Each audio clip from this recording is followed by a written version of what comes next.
जंगल में एक गीदड़ रहता था। वह बड़ा का कंजूस था।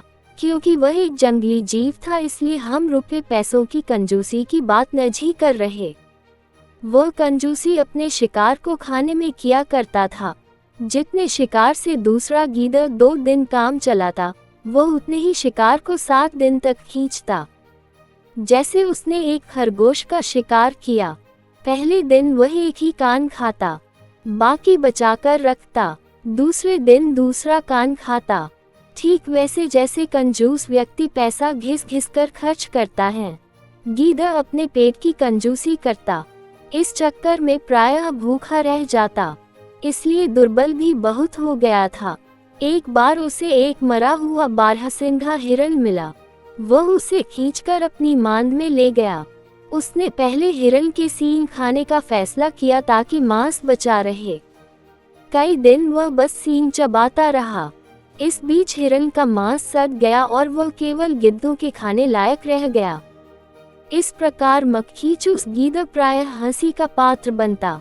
जब वह बाहर निकलता तो दूसरे जीव उसका मरियल सा शरीर देखते और कहते, वह देखो, मक्खीचूस जा रहा है। पर वह परवाह न करता। कंजूसों में यह आदत होती ही है। कंजूसों की अपने घर में भी खिल्ली उठती है, पर वह इसे अनसुना कर देते हैं।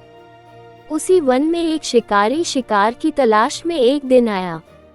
उसने एक सूअर को देखा और निशाना लगाकर तीर छोड़ा। तीर जंगली सूअर की कमर को बींधता हुआ शरीर में घुसा।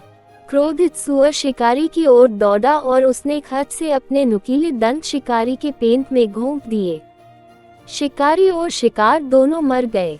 तभी वहां मक्खीचूस गीदड़ आ निकला। वह खुशी से उछल पड़ा। शिकारी व सूअर के मांस को कम से कम 2 महीने चलाना है। उसने हिसाब लगाया, रोज थोड़ा थोड़ा खाऊंगा, वह बोला। तभी उसकी नजर पास ही पड़े धनुष पर पड़ी। उसने धनुष को सूंघा। धनुष की डोर कोनों पर चमड़ी की पट्टी से लकड़ी से बंधी थी। उसने सोचा, आज तो इस चमड़ी की पट्टी को खाकर ही काम चलाऊंगा। मांस खर्च नहीं करूंगा, पूरा बचा लूंगा। ऐसा सोचकर वह धनुष का कोना मुंह में डाल पट्टी काटने लगा। ज्यों ही पट्टी कटी, डोर छूटी और धनुष की लकड़ी पट से सीधी हो गई। धनुष का कोना चटाक से गीदड़ के तालू में लगा और उसे चीरता हुआ उसकी नाक तोड़कर बाहर निकला। मक्खीचूस गीदड़ वहीं मर गया। सीखा, अधिक कंजूसी का परिणाम अच्छा नहीं होता।